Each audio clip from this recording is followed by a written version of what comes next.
everyone, and welcome to my channel. Today is my first builder's tips and tricks video, and I'm teaching you how to cheat the system to make a giant micro home like this one. This home was built with most of the tricks that are included in this video, and I say most because some of them just didn't look right together. If you combine all of them together, it's a little bit funny, but otherwise this build came out really cute, and it's totally unique, something I typically don't do, but I've used a lot of these tricks on other homes I've done in the past, some for my channel and most just for my personal use. But before we get started, I want to start doing this thing on my channel called Card of the Day. I've been getting the tarot cards a lot more recently, and I pulled out the 10 of Pentacles, and it is reversed. And the card meaning, I just wanted to have something for you guys to reflect on every day that you see my videos. So today's message: you may have what you want financially, but was it really worth it? Did you overinvest in your work, but underinvest in your relationships or personal well-being? Come back to what is truly important to you. And I think those are words we can all agree on. Sometimes we are so invested in our jobs and other things that we may be working on to kind of achieve. Like anyone that's a content creator, you're constantly working on your content. I know I am. And sometimes you forget to take time for yourself and what you really enjoy. But I'm going to stop blabbling and let's get into all of these tips. Tip number 1 is that diagonal walls can give you just a little bit of extra space, and it doesn't count towards your tile thing. So like a normal square room would be a 9x9 square. However, you place a diagonal square, it's actually 8x8, which you can see here because two of them together is 17. I remove the first square, and you can see it's only 8 tiles compared to 9 tiles for the other square. This just happens because EA will round down on the tile requirement, so a half square will not be counted. It's just a small detail, but I thought it was a cool tip to share, and I've used it before in the past. Tip number 2 is to make a loft style bedroom, and essentially what that is like a split level thing. So like I make 2 floors, and the second floor would just be the bedroom, but instead of using like a walling, I will have a fencing. And I used like a ladder in order to make it so like the 2 floors connected. And I added a tiny room downstairs underneath the loft bedroom that we could use as like, say, the kitchen or something like that. I did have to readjust the size of my build a little bit so I could fit the 32x32, but as you can see, it is a micro home right now that I am making. I also made this into an A-frame. I won't go into detail on how to make those, but you can kind of see what I'm doing here. And there are plenty of videos on YouTube to show you how to make an A-frame home. But essentially, I deleted that extra flooring once I was done so you could see down into like the rest of the living space of the home. And you can also add windows. I didn't do that here, but I will. And like just to like let in some natural light and stuff. And it gives you a nice separate area for a bedroom that would give your person, like your Sims, some privacy, but it still looks really cute, and it still keeps you at the 32 tile limit in order to have a micro home. Tip number 3 is to use roofs as makeshift rooms that do not count towards the tile limit. So you can see here I am extending the roof, and I'm still at 32x32. All I gotta do is add a door to one of the half walls wall, and I'm able to actually get my sim to go inside and use the painting easel that I end up placing down. I do have to use move objects in order to place down the painting easel, but it does work in here, and she's able to go in and she's able to do her painting, and you can see like this, you could see her with the window. I mean, you don't have to have like the window roofing, but I thought it worked just because, one, it looks really cute, and also so you can actually see your sim doing stuff in there, because yeah, you can see it like when you have the walls down or like half walls. It does look kind of funny in live mode when you're playing with it, but aesthetic wise, when you are making the homes, it's super cute and it is functional. Just make sure you don't make the mistake I did and forget to add some doors where she can't actually walk in, because at first I was like, wait, why are you not doing this? You could do it any other time. And I'm like, oh yeah, it's because I forgot to add the doors. But yes, this step I use all the time because it just gives you this cute little area that you can do whatever in, and it does not count at all towards the limit. Tip number 4 is if you would like to have a greenhouse, you can actually do so and it will still not count towards the tile limits if you do this little tip. First, you just make your greenhouse, you know, with the regular walls and stuff, and yes, it did up my tile count right there, but that's not a problem. Get once you have like your roof placed and everything, make sure you know you have like the glass roof if you want it to look the part. You can make it look any way you want. This is kind of how I did mine. But then make sure you get the wall length windows and line it up on all the walls. And then once you get all that done, go and delete the very, like just one tile of the wall. Just one. And then remake that separately, put a window on it, and click and drag it over. It will connect, but it will not actually count towards the limit. Oh, also make sure you delete the floor so it doesn't count those tiles, the floor tiles there. And you'll be completely good to go on that part. And don't forget to add a door, and it will just be functional, just like kind of how our little roof room is. This room will work just the same. I will give you a little bit of a tip. Unfortunately, I believe the game thinks that this is outside. So even though it's a greenhouse, I don't think all your plants are going to grow year round. It's more like just something to kind of be like aesthetic. Unfortunately, we're not able to like make it real fancy and nice like I'd like to with having it actually functional. But maybe in the future there'll be a different way to do this where it will be actually functional. And if anyone does happen to know a way, just let me know in the comments below and I will definitely use that. Because right now, as far as I'm aware, this does not work as a functional greenhouse. It's just a nice little area for your sim to do their gardening at, and it looks really pretty. Tip number 5 is to use the flat roof that you automatically get when you place down a room and use it as a rooftop patio. What you want to do is you want to use a fence. Do not completely enclose it like what I do accidentally when I first do this. You want to leave like one square open and it won't count as a tile towards you. Otherwise, if you do enclose it, it will add more tiles to your limit, which is not what you want if you're trying to get the micro home, which is the point of this video. So you are going to be able to use this. You could put like a barbecue up there. You could put basically anything that you want to have up there. You could just have like a little hangout area up there. Anything like that. It's super cute. The one thing I had was because of me making my loft bedroom in this home, I had to kind of figure out what I was going to do with this weird little space that was like left open. Unfortunately, if I had pulled the thing, it would have added tiles, so I was not able to pull and make a bigger rooftop kind of patio area. So instead, I ended up using the one roof tool and I made it into like a sunroof. So it's letting in some natural light down into the bedroom, so it looks really cool. So outside, I'm not a big fan of how it looks aesthetically with that, but it's functional at least. So it works.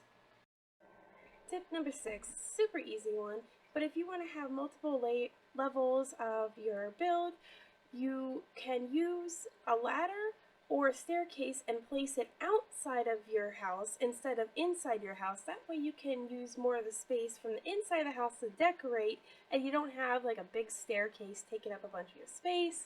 Now, I used the ladder because it works best, and I just connected it to the patio here, but You could also use the staircase too, and you could have it leading to and from wherever you need it to go. And I just ended up placing a panel on the top because why not? It was something to fill the space there. And it's totally functional. I mean, it's a ladder up against the wall. It wasn't that hard to guess that it wasn't functional, but I wanted to just let you know that like the patio upstairs, like up on the roof, is actually usable. You can use it too. So I just wanted to show you that.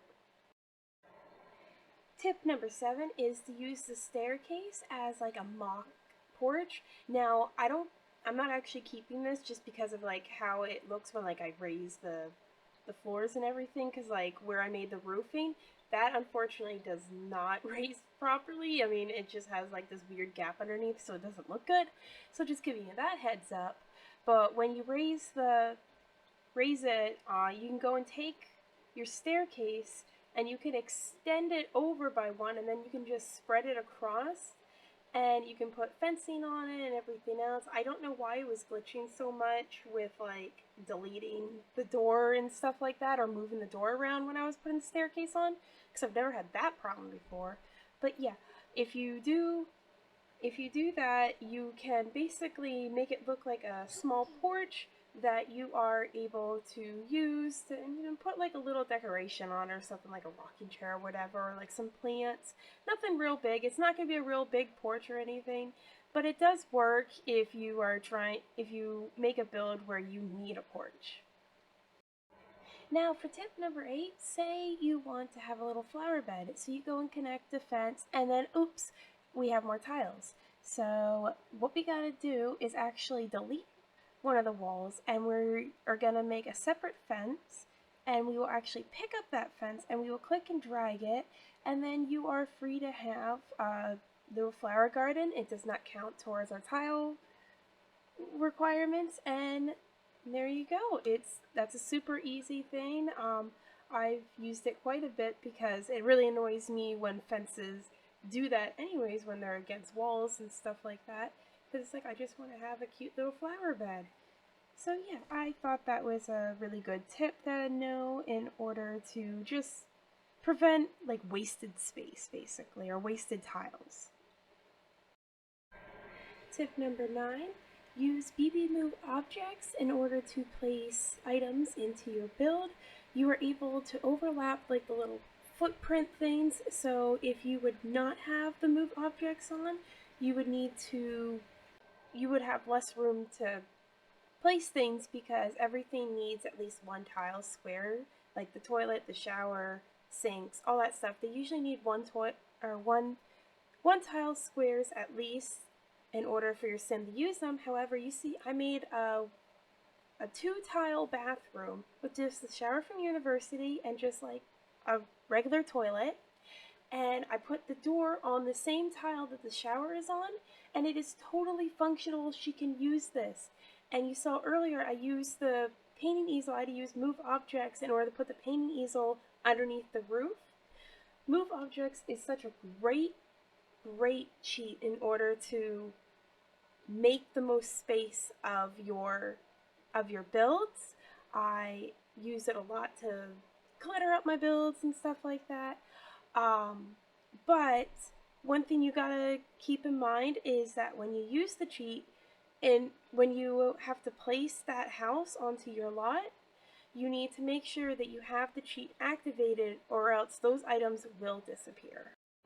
Tip number 10, do not put a sink in the bathroom. I know it's kind of disgusting in real life, and actually, yeah, it's very disgusting in real life, but in The Sims, it doesn't matter as much. They can go and wash their hands out in the kitchen sink. So just make sure that you leave enough space for a kitchen sink, and also, like, you need at least one open tile or one open counter in order for them to prepare any meals they make. So make sure you do leave that amount of space, and you can just put a sink on one of them and leave the other one blank so they can use that for cooking, and it's all good to go. Tip 11 is make use of half walls. Half walls can be a great way to kind of divide up your house a little bit and give you some extra wall space even. that you may not have had otherwise. Like right here, I used it in order to add like a kitty litter box on the one side, and then also like a coat rack and a shoe rack on the other side when you like walk right in the door. It's a cute little functional area, and it works out because it gives kind of like a little appeal, and then it also gives kind of like that, like that there's separate spaces even in this one confined little area. The next tip I have for you is use a bay window, especially in the kitchen. Honestly, bay windows look really nice in kitchens, but use the bay window, and they have like this little ledge that you're able to use. And if you use move objects and you use the 9 and the 0 in order to move the object up and down, along with holding Alt to place it just right, you're able to get some items to look like they're kind of sitting on the ledge. And it's just like a really cute little touch that you would feel like some people might have some stuff, especially in a small home like this, where they would have to put some of their things like in this bay window ledge area, and it looks really cute. For tip number 13, use kitchen counters in ways other than just in the kitchen if you can. My example, I am using it in the kitchen, but I'm using an excessive amount of counters that I typically would not use in most builds.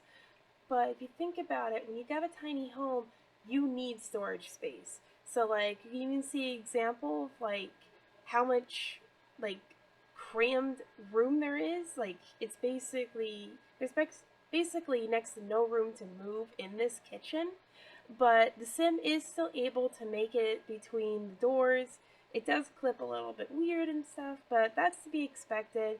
But like with that big counter, she's going to be able to fit like all of her dishes in there, and she probably has like cleaning supplies in there and other things that she might need, pantry, her food and all that stuff.